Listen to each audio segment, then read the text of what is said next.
என்ன அசைக்க முடியாத இமயம் மாதிரி, ஆண்மைக்கே ஒரு இலக்கணம் மாதிரி இதோ நிக்கிறாரே தம்பி பார்த்திபன், அவருக்கு உங்க மகளை பெண் கேட்டு வந்திருக்கோம். எனக்கும் மாப்பிள்ளைக்கு இடையில ஒரு சின்ன கணக்கு.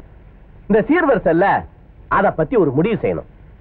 மாப்பிள்ள வாங்க, கொஞ்சம் தனியா பேசணும்.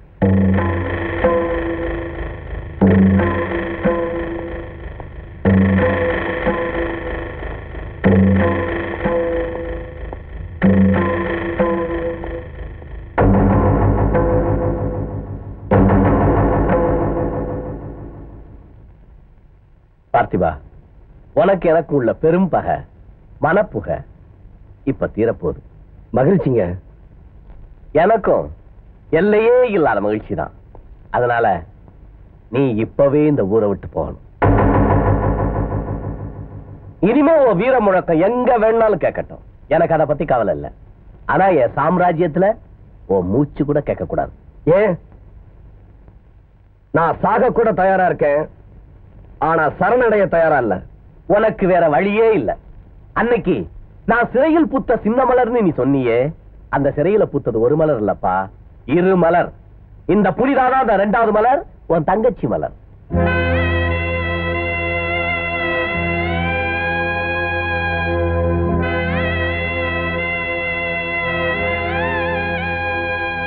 அம்மா,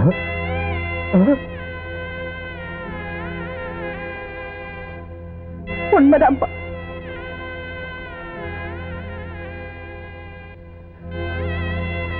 என்ன வளர்த்து ஆளாக்கி படிக்க வச்சு உங்க கணவனை திருத்த இந்த ஊருக்கு அழைச்ச நீங்க என் தங்கச்சியை பத்தி மட்டும் ஏமா மறைச்சிங்க? பாசத்தால உன் லட்சியம் பாழ்பட்டு போயிட்டு போன பயந்துட்டப்பா.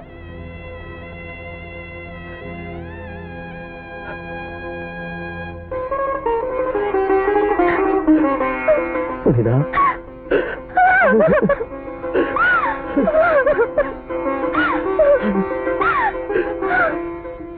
நல்லா அணைச்சுக்கங்க, நல்லா அழுங்க, மொத்தமா பாசத்தையே இப்ப கொட்டி தீத்துருங்க. ஏன்னா இதுதான் உங்க முதல் சந்திப்பு, இதுவே கடைசி சந்திப்பு. ஏன் ஏன் இப்படி சொல்றீங்க? பார்த்திபா, நான் உண்மையை ஒத்துக்கிறேன். உன்னை என்னால ஜெயிக்க முடியல. நிச்சயமா நீ ஒரு வீரன் தான். ஆனா அந்த வீரனையே நான் இப்ப அடிமையாக்கி இருக்கேன். சொல்லு, போறியா இல்லையா? நான் எதுக்காக போகணும்?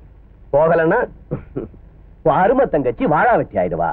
என் சித்திரவதை தாங்க முடியாம புழுவா துடிப்பா, தினம் ரத்த கண்ணீர் வடிப்பா, துன்பம் தாங்காம கடைசியில செத்து போவா. அவ்வளவுதான், வேற ஒண்ணும் இல்ல. ஏன் கட்டின புருஷன் இல்லையா கேட்கறதுக்கு? கேட்பேன்.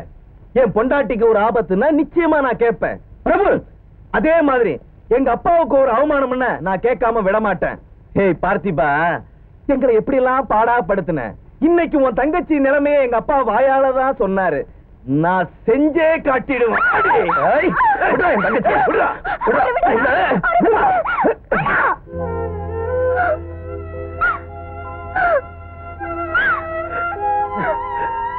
இன்னைக்கு தாமா உன்னை முதல்ல பார்த்தேன். ஏன் கண்ணு முன்னாடியே சித்திரவதைப்படுறத என்னால எப்படிமா பொறுத்துக்க முடியும்? இந்த பாவத்தை உன் கண்ணால பார்க்க முடியல. அப்ப உடனே இந்த இடத்தை விட்டு போயிடு. சீக்கிரம் இந்த ஊரை விட்டு போயிடு.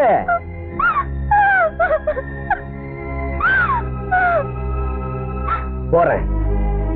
ஆனா நான் மட்டும் தனியா இல்ல, இந்த நரகத்துல இருந்து என் தங்கச்சி அழைச்சிட்டு தான் போவேன். புனிதா, நான் உனக்கு தங்கச்சி தானே, ஆனா இவருக்கு மனைவி. இந்த வீட்டுல எனக்கு என்ன தண்டனை கிடைச்சாலும் அது என் தாலி கிடைக்கிற பெருமண்ணா. நீ இங்க இருந்த அந்த பாவிங்க உன்னை கொன்னே போட்டுருவாங்கம்மா. வாமா. என் சாவுக்கு நீயே காரணமா இருக்கணும்னு ஆசைப்படுறியா? என்னமா சொல்ற? ஆமா, இது என் கணவர் வீடு, நான் புகுந்த வீடு. இந்த வீட்டுல இருக்க உனக்கு எது உரிமை? இந்த இடத்த விட்டு போறதா நம்ம 2 பேருக்குமே நல்லது. போயிடு, போயிடு. எங்க ரத்தத்தோட ரத்தத்தை மோத விட்டு இப்படி வேடிக்கை பாக்குறீங்க? எல்லாத்துக்கும் காரணம் நான் தான். என்ன வேணா தண்டிங்க, கொல்லுங்க. அவங்க என்ன பாவம் செஞ்சாங்க? அவங்களை தயவு செய்து விட்டுருங்க. அது எப்படி முடியும்? நான் சொன்னதுதான். பார்த்திபா, உன் கல்யாணமா உன் தங்கச்சி பணமா, 2ல 1 நீயே முடிவு பண்ணு. நில்லுங்க. நானே போறேன்.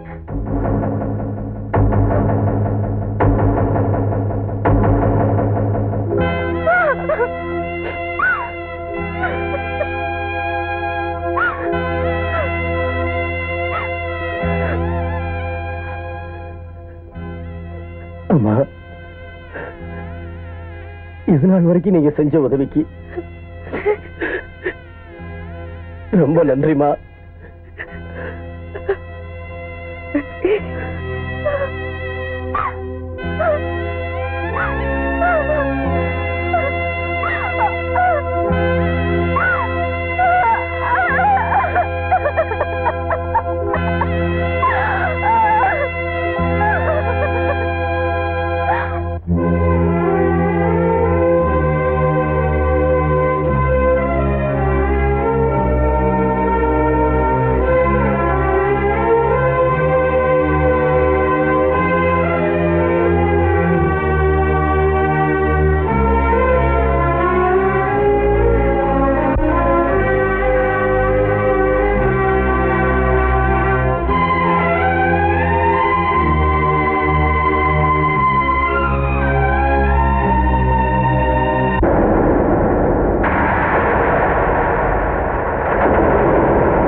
என்னது கிழவனுக்கா மாலை?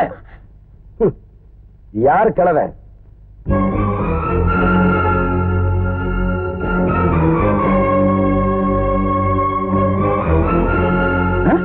பார்த்துவேன் நம்ம ஆளு. அப்ப முத்தப்பா அவர் செத்துட்டாரு.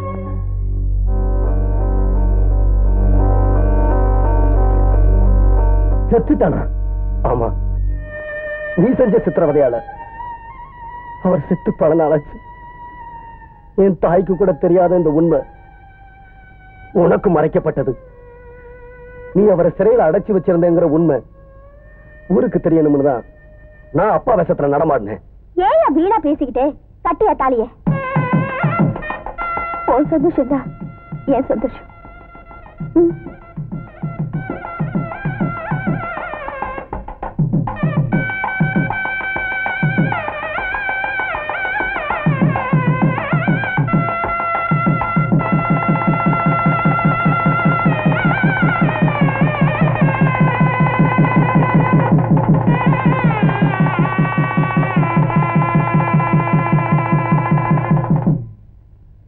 உங்க சபதத்துல தோத்து போயிட்டீங்க. இப்ப என்ன செய்ய போறீங்க? உலகமே எனக்கு எதிரி ஆயிடுச்சு. நான் தோத்துட்டேன். இதனால உங்ககிட்டயோ மற்ற யாருக்கிட்டயோ மன்னிப்பு கேட்டு வாழ விரும்பல. அதை என் உடம்புல ஓடுற ரத்தம் கூட அனுமதிக்காது. நான் சவால் விட்ட மாதிரி சாகிறத தவிர வேற வழி இல்லை.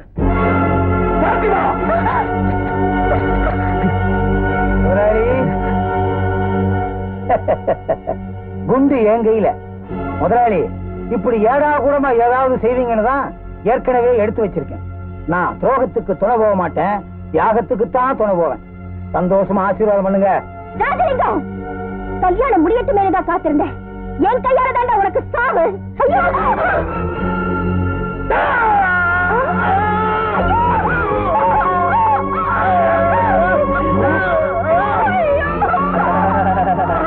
ஐயா, கொண்டுட்டேனே. பொண்டாட்டிய கொண்டவன கொண்டுட்டே.